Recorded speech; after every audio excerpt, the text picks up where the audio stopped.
Znovu vás zdravím.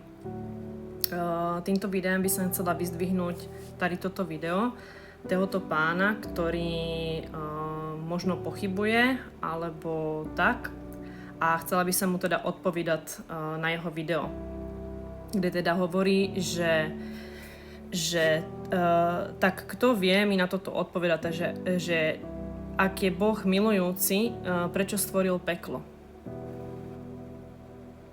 Takže Boh nám dal slobodnú vôľu, aby my sami sme sa rozhodli, komu chceme patriť. A keďže Boh je nekonečná láska, bezpodmienečná, tak nám dáva voľbu vybrať si, či chceme kráčať s ním alebo s padlým andelem. A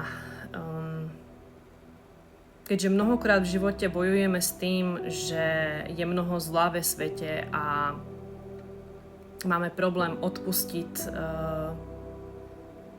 našim blížnym, možno ktorí nám ublížili v živote, tak často to neodpustenie nás vede do zatratenia. A proto my sa máme naučiť tej dokonalej láske a co najvíc sa priblížiť k Pánu Bohu, aby sme sa úplne očistili. Pretože do neba sa dostane len pokorná duša. A do pekla nečistá duša, ktorá nenávidí, pyšná, ktorá sa nechce pokloniť Pánu Bohu, nechce ho chváliť, nechce s ním kráčať. Pretože Boží cesty nejsú ľahké.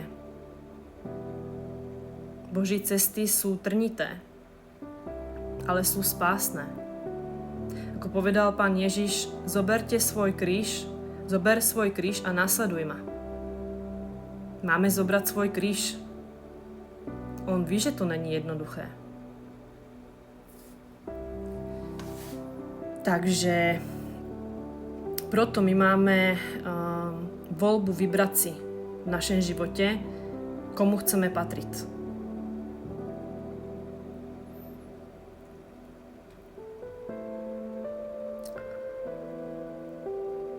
Takže prajem ti krásny požehnaný deň a dúfam, že ti to možno niečo dalo, a ver, že Pán Ježiš ťa miluje, že za teba položil svoj život za nás všetkých.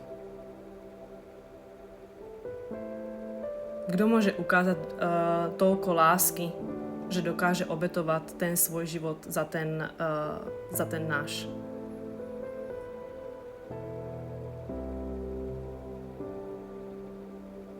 Pamätaj na to.